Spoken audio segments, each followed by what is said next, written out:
Este vídeo tem por objetivo apresentar o módulo de contratos a fornecedor e suas funcionalidades através de um fluxo básico. Então nós vamos acessar o módulo a partir do menu Contratos, Contrato de Fornecedor. Aqui nós temos o cabeçalho dividido em três partes: dados do sistema, que são dados alimentados automaticamente pelo módulo, dados gerais referentes ao contrato e observações. Aqui nós temos o campo código do contrato, revisão, essa revisão é um campo de autoincremento, usuário, o usuário que criou esse contrato, total, que vai ser a soma dos itens imputados pelo usuário, a data e a hora de inserção desse contrato, o tipo de contrato, que é baseado no pré-cadastro de tipos de contrato mostrado no primeiro vídeo, o status em que se encontra esse contrato, também utiliza um pré-cadastro demonstrado no primeiro vídeo. Aqui nós temos a vigência desse contrato, então o início e o fim de vigência. O índice, que é uma informação opcional, índice de reajuste do contrato. A flag ativo e inativo. O campo fornecedor. Nós temos aqui também o campo cliente, que é utilizado somente para contratos de cliente. Nesse caso, ele não pode ser preenchido. Temos um centro de custo, que também é o campo opcional. Aqui, observações gerais, imputadas pelo usuário.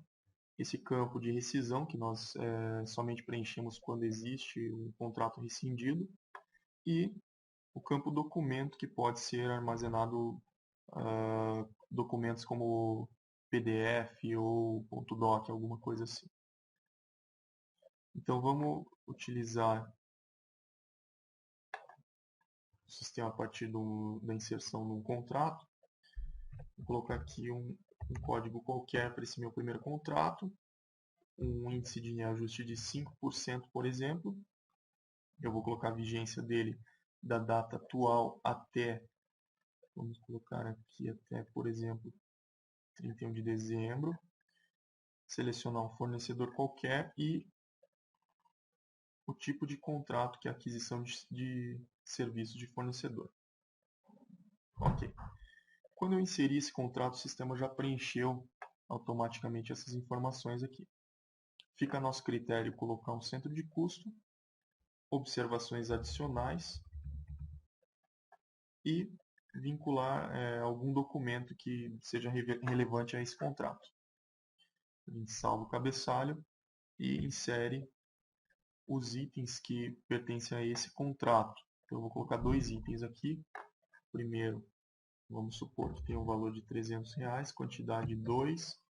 O centro de custo ele vai preencher automaticamente com o que eu coloquei aqui. Vou colocar o segundo produto.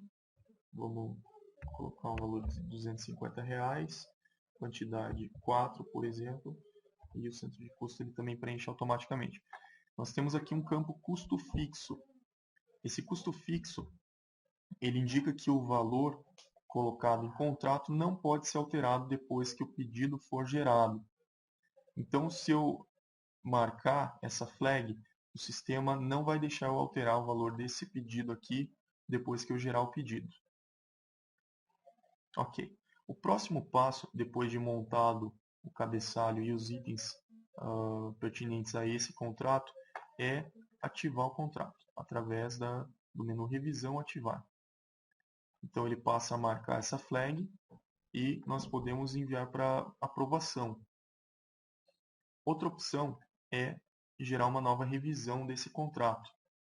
Então, se o usuário optar por fazer alterações, caso ele ainda não esteja aprovado, ele pode alterar aqui mesmo nesse contrato. Porém, se ele quiser deixar esse contrato como um histórico e gerar um novo, ele clica em revisão, nova revisão. O sistema vai perguntar a vigência novamente. Vamos colocar a mesma informação aqui só para visualizar.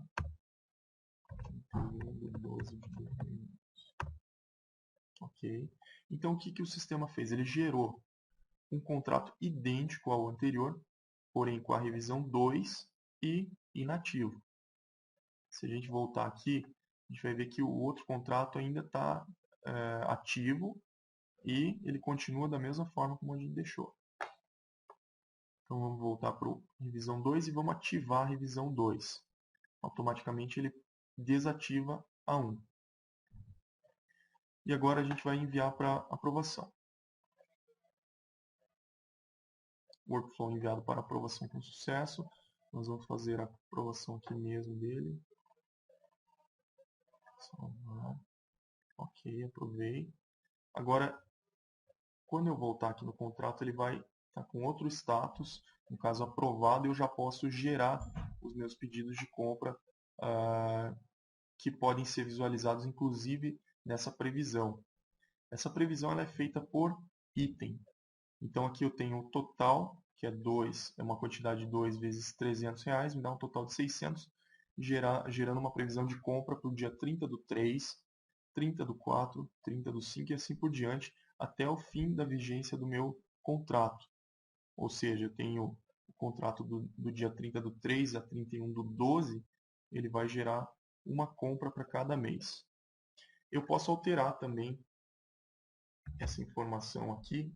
Aliás, antes de aprovar o contrato, agora eu já aprovei. Então vamos cancelar a aprovação. Ok. Eu posso alterar. Vou colocar aqui para dia 20/5, deixar esse mesmo valor. Ok. Mandar aprovar novamente. Vamos fazer a aprovação dele. Ok. Pronto. Meu contrato está aprovado e está com a data que eu especifiquei aqui em uma das previsões. Se eu entrar no segundo item e visualizar a previsão, é a mesma coisa. Ele vai pegar a quantidade vezes o valor e gerar uma previsão de compra para cada um dos meses dentro dessa vigência. Ok. Como eu tenho o contrato aprovado, eu já posso gerar o pedido. Então agora a gente clica aqui. Esta rotina gera todos os pedidos de compra relativos ao período de contrato. Deseja continuar? Sim. Ok. O sistema gerou meus pedidos de compra.